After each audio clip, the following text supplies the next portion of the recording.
dengan sodako kita, bangga dengan apa yang kita lakukan. Tapi di sisi lain kita pernah menyakiti hati saudara kita, pernah mengucapkan kalimat-kalimat yang menyakiti hati saudara kita, dan mereka merasa sakit dengan ucapan itu. Maka kita termasuk dari kategori orang-orang yang menggolimi seseorang. Yang kita takutkan dan yang kita khawatirkan, amal ibadah kita bisa hilang, bisa gugur, bisa dihapus oleh Allah lantaran kita menyakiti hambanya Allah Subhanahu wa ta'ala.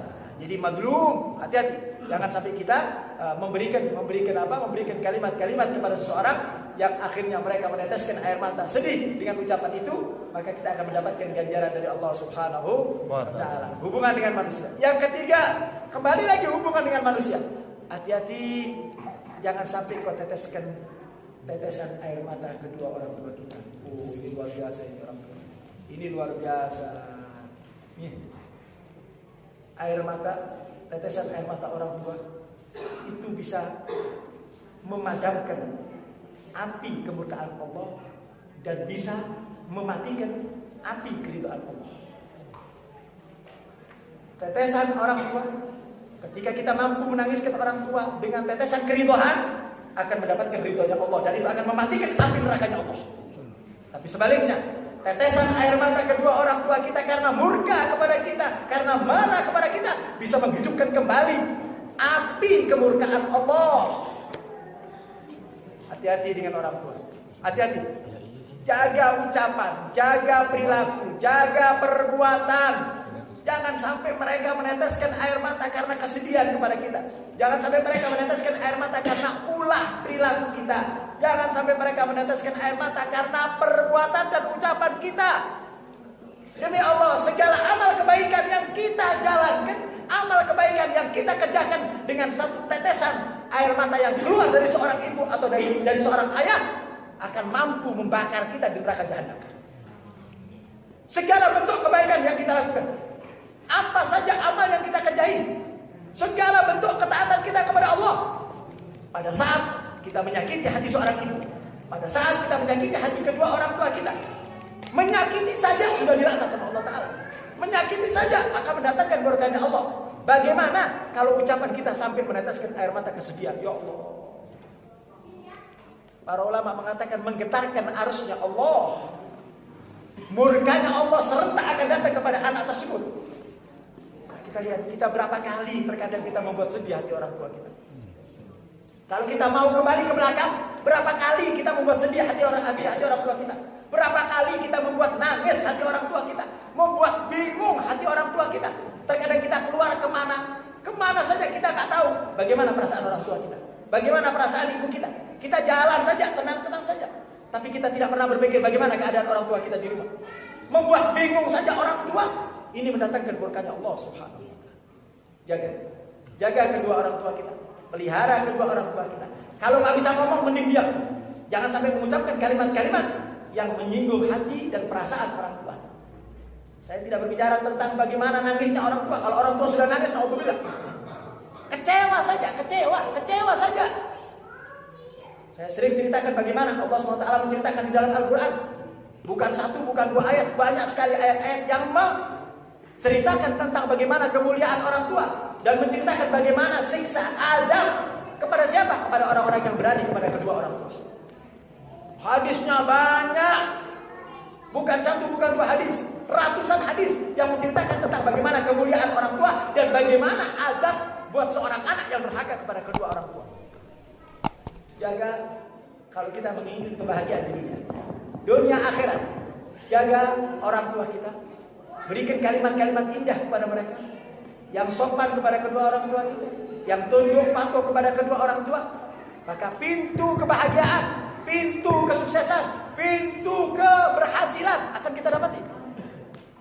Saya sering katakan, ada orang yang sekolahnya nggak tinggi, ada orang yang tidak terlalu pintar-pintar teing, tapi bagaimana dia memperlakukan orang tuanya, bagaimana dia beradab kepada orang tuanya, bagaimana dia tunduk kepada ayah bundanya, maka Allah kucurkan rezeki, Allah mudahkan segala urusannya, Allah angkat kedudukan dan derajat. Itu baru di dunia, itu baru di dunia.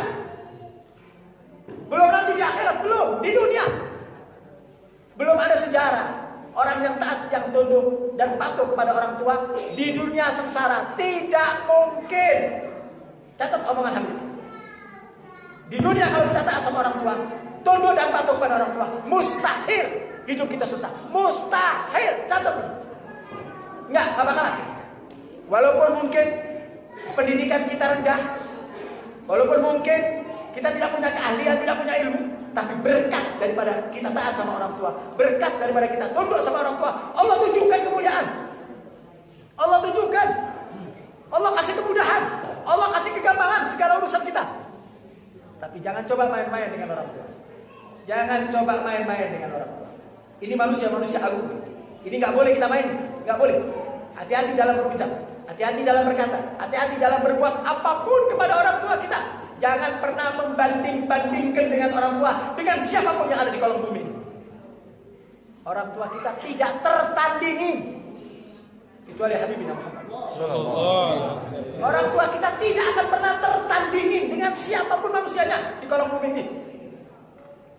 Nggak bisa. Ketaatan kita kepada orang tua kunci keberhasilan kita menuju Allah.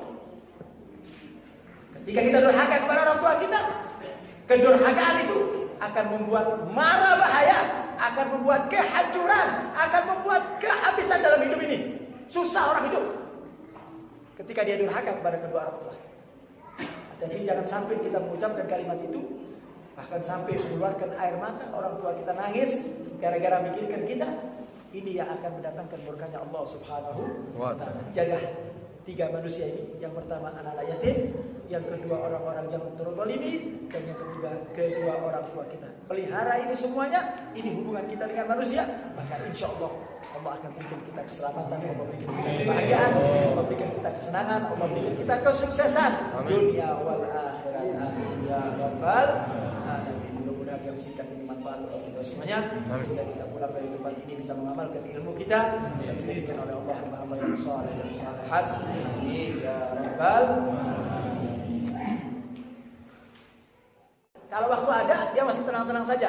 Dia tidak gunakan kesempatan itu. Tapi begitu meninggal, ya, tetapi tidak ada kalimat terlambat.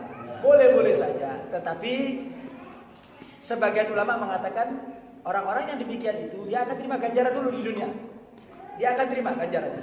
Walaupun ketaatannya dia kepada orang tua itu bisa dia jalankan dengan mengirim Fatihah, dengan mengadakan tahlil, dengan menziarahi kuburannya, itu sebagai anak yang taat. Tetapi ketika waktu dia di dunia dan orang tuanya masih hidup, dia memperlakukan orang tuanya dengan tidak benar, maka dia akan dapatkan ganjarannya terlebih dahulu. Karena Nabi SAW di antara dosa yang orang tersebut tidak akan pernah meninggal sebelum Allah balas di dunia qabla akhirat. Apa dia? Uququl walidain. Jadi kata Nabi, tidak ada satu dosa yang Allah kasih ekstra adab di dunia sebelum di akhirat nanti. Apa itu? Uququl walidain. Orang yang durhaka kepada orang tua pasti dia terima dulu di dunia. Itu bonus. Belum nanti di akhirat dia terima. Jadi kalau waktu dia di dunia dia tidak benar, dia akan terima itu semuanya. Tetapi setelah orang tuanya meninggal, ya dia berbuat baik, itu masuk dalam kategori kebaikan. Wallahu a'lam.